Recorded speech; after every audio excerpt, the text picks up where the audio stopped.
Ah. Oke, shalom saudara-saudara. Shalom. Jadi tema bulan ini adalah Authority Heaven ya.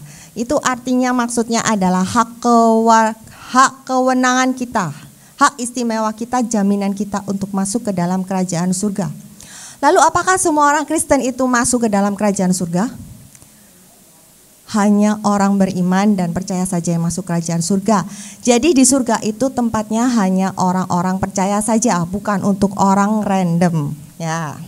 Dan saya yakin di sini semuanya orang yang beriman dan percaya luar biasa kepada Tuhan Yesus. Jadi jaminan kalian adalah surga. Nah, selagi kita ini masih memiliki kekuatan ya, jadi kita ini beritakanlah firman.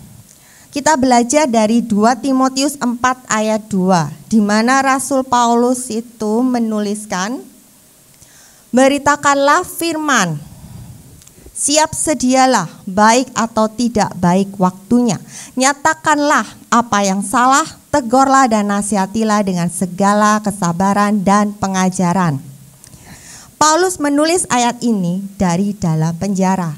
Bayangkan ya, saat itu Paulus itu sudah tua, lelah, terus dia itu juga dikhianati, terus juga ditinggalkan gitu ya sama orang-orang gitu ya. Tapi dia tetap semangat dalam memberikan firman Tuhan. Bahkan di saat-saat terakhirnya dia itu menuliskan pesan kepada Timotius. Untuk apa? Untuk terus memberitakan firman Tuhan. Nah, jadi ini artinya adalah kekuatan seorang pelayan Tuhan itu bukan ditentukan dari situasi dan kondisinya, tetapi pada panggilan Tuhan. Nah, judul saya firman hari ini adalah kekuatan seorang pelayan Tuhan. Dari Rasul Paulus kita belajar 3 hal, yaitu yang pertama yaitu seorang pelayan Tuhan harus siap sedia. Firman berkata apa tadi di 2 Timotius 4 ayat 2? Beritakanlah firman, siap sedialah baik atau tidak baik waktunya. Artinya adalah apa? Jadi bukan karena enaknya aja lalu kalian baru beritakan firman. Tidak, Rasul Paulus berkata ada atau tidak adanya, baik waktunya kalian harus siap sedia. Nah, contoh ya, saya kasih Nabi Yeremia. Kita buka di kitab Yeremia 20 ayat 7.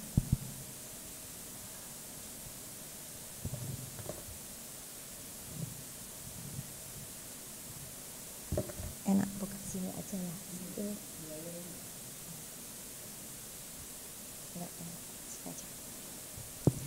Engkau telah, ini Yeremia ya berkata ya. Engkau telah membujuk aku ya Tuhan, dan aku telah membiarkan diriku dibujuk. Engkau terlalu kuat bagiku, dan engkau menundukkan aku. Aku telah menjadi tertawaan sepanjang hari. Semuanya mereka mengolok-olok aku.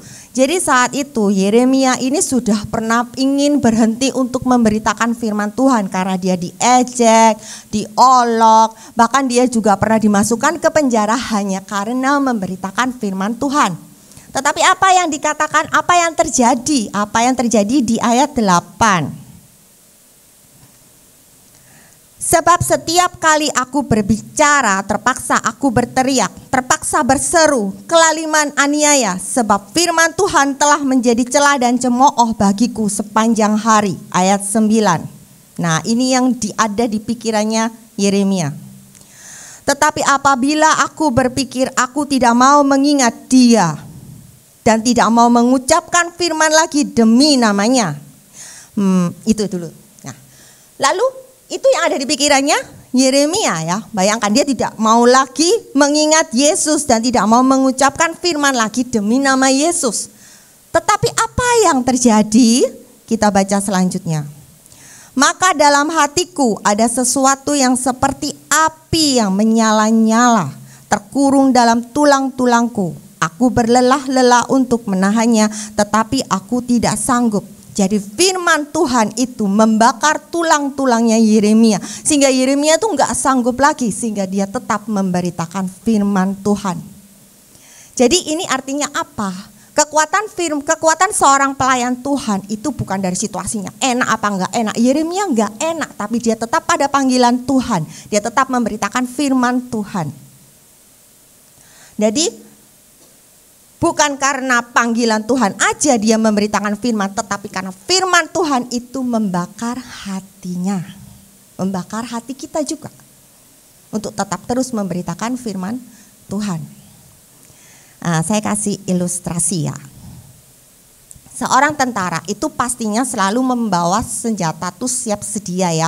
Bahkan saat tidur pun dia juga siap sedia kan membawa senjatanya. Nah, pada saat musuh itu datang, gak mungkin kan dia tuh berkata, tunggu, saya lagi tidur. Besok aja kamu bangun jam 9 pagi ya, saya pasti sudah bangun. Gak mungkin, dia pasti sudah langsung di door. Jadi pada saat dia tidur itu pun dia membawa senjata. Jadi pada saat dia sudah tahu ada musuh, dia langsung tembak. Tapi meskipun dia kalah cepat gitu ya, oke lah dia taruh. Tapi kan musuhnya tuh lengah, tapi dia tetap ada senjata lagi atau ada pisau lagi. Nah jadi senjatanya dia siap sedia. Seorang tentara siap sedia. Demikian juga dengan firman Tuhan, kita harus tetap siap sedia. Dunia ini penuh dengan kegelapan, jadi kalau bukan kita siap sedia untuk memberitakan firman Tuhan, lalu siapa yang menerangi? Yang kedua, seorang pelayan Tuhan itu harus berani menyuarakan kebenaran. Nah, Paulus melanjutkan apa tadi di 2 Timotius 4 ayat 2. Nyatakanlah apa yang salah, tegurlah dan nasihatilah. Apa? Nyatakanlah apa yang salah, tegurlah dan nasihatilah. Jadi firman Tuhan Alkitab itu sifatnya itu bukan hanya penghiburan aja, tetapi dia juga pedoman yang menegur. Jadi kalau kita baca firman Tuhan tuh kadang kita ditegur oleh Tuhan melalui firman yang kita baca. Nah, menyampaikan kebenaran itu memang gak semudah itu ya. Jadi menyampaikan kebenaran itu susah. Karena ada orang yang kalau ditegur itu gak bisa ditegur. Seperti Miss Maria bilang minggu lalu gitu ya. Kadang kalau orang dikasih tahu itu gak bisa, sakit hati. Nah, tapi kita tetap berani memberikan firman Tuhan. Karena apa? Karena kita menyuarakan kebenaran firman Tuhan. Bukan menyuarakan apa yang ingin didengar oleh manusia, tetapi menyuarakan firman Tuhan. Menyuarakan kebenarannya. Nanti selebihnya Tuhan yang tolong kita. Jadi kita tidak boleh berhenti. Kita harus tetap berani memberikan firman Tuhan meskipun kita ditolak. Contoh ya, Petrus dan Yohanes. Kita baca di Kisah Para Rasul 4.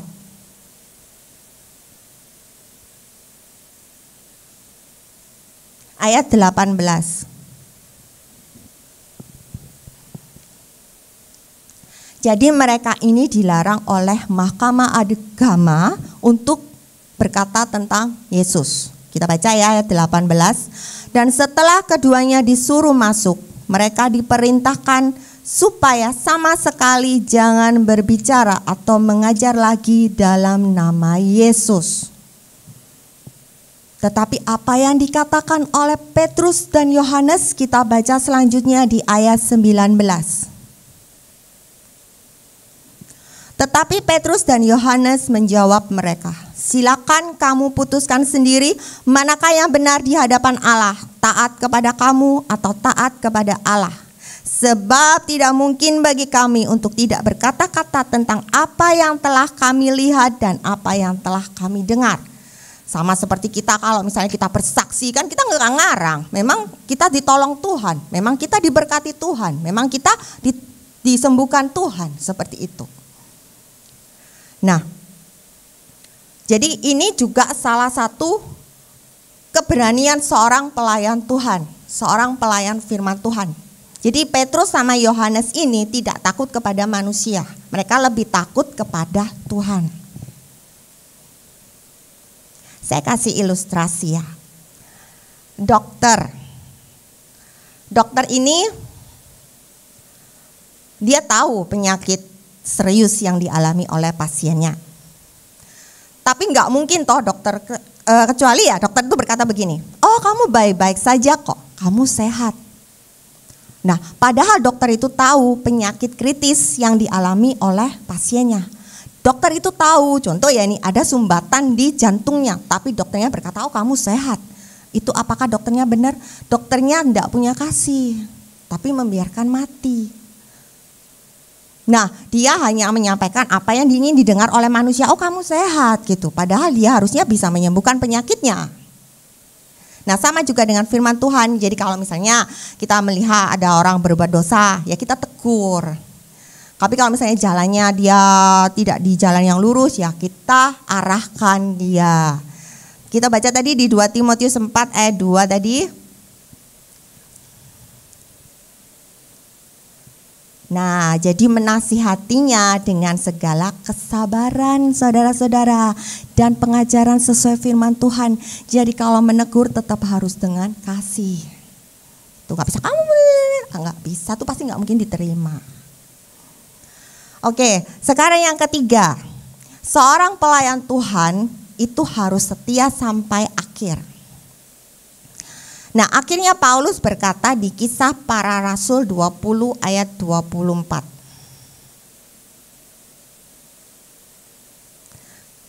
Kisah Para Rasul 20 ayat 24. Tetapi aku tidak menghiraukan nyawaku sedikit pun. Asal saja aku dapat mencapai garis akhir dan menyelesaikan pelayanan yang ditugaskan oleh Tuhan Yesus kepadaku untuk memberi kesaksian tentang Injil kasih karunia Allah. Jadi Paulus tuh tahu hidupnya sebentar lagi sudah selesai. Tapi tetap dia tuh gak pernah menyesal. Dia tetap berpegang untuk menyampaikan firman Tuhan. Nah, kekuatan seorang pelayan Tuhan ya kayak kita itu tidak bisa diukur dari kayak usia, nggak perlu. Ya, bukan karena situasi dan kondisi. Oh, aku sudah tua, aku nggak mungkin memberitakan firman. Oh, aku masih muda, aku nggak bisa. Tidak bisa diukur seperti itu ya. Kalau memang itu sudah panggilan kalian, itu sudah panggilanmu, kamu harus maju. Jadi jangan tunggu enaknya dulu terus kamu baru melayani. Enggak, Tuhan nggak mau lihat itu. Tuhan pokoknya kalau kamu sudah dipanggil, kamu merasa oh ya ini panggilan aku. Harus mau maju untuk melayani. Contoh ya Paulus di 2 Timotius 4 ayat 6 sampai 7. Ini Paulus ya, 2 Timotius 4 ayat 6. Ini Paulus yang berkata, ini contoh ya. Mengenai diriku, darahku sudah mulai dicurahkan sebagai persembahan dan saat kematianku sudah dekat. Ini yang biasanya sering dipakai di batu-batu nisan itu ya. Aku telah mengakhiri pertandingan yang baik, aku telah mencapai garis akhir dan aku telah memelihara iman. Jadi betapa indahnya ya bila kita itu sampai garis akhir pun kita tetap memiliki kepastian bahwa kita tuh pasti masuk surga, jaminan. Nah, kita tetap setia pada panggilan Tuhan. Contoh lagi ya. Contoh kalau kamu tuh setia sampai garis akhir itu, contoh lari maraton. Nah, kita lihat orang lari maraton itu kan waktu pertama kali mereka lari maraton itu kan pasti banyak pesertanya, yang pertama kali ikut tuh pasti banyak, ya kan? Nah, mereka semua semangat, tetapi yang mencapai garis akhir itu cuma sedikit. Ya enggak? Ya sama, Paulus juga gitu. Jadi Paulus itu setia sampai garis akhir. Jadi apa yang sudah kamu mulai, kamu harus selesaikan sampai garis akhir, enggak bisa mulai terus mutung. Dan Paulus tetap memelihara iman, jadi kita belajar seperti Paulus. Jadi inilah tujuan kita. Kita harus memiliki kekuatan pelayan Tuhan, memiliki keberanian seorang pelayan Tuhan, dan tetap setia pada panggilan Tuhan sampai garis akhir. Itu yang diinginkan oleh Paulus ya di 2 Timotius 4 ayat 2. Mungkin kita merasa kecil ya saat ini, aduh aku kecil, aku nggak bisa ini itu, nggak bisa ini, nggak bisa itu. Tapi kalian ingat, pelita kecil itu bisa menerangi kegelapan yang pekat. Nah, sebelum saya tutup ya, saya mau kasih cerita tentang Billy Graham. Kalian tahu tentang Billy Graham nggak? Nah, Billy Graham ini adalah seorang penginjil yang sangat luar biasa hebat ya. Dia dipakai Tuhan luar biasa untuk melayani di lebih dari 185 negara. Nah, dia itu sudah berkhotbah di depan jutaan orang dan bahkan jutaan orang pula yang bertobat di dalam pelayanannya.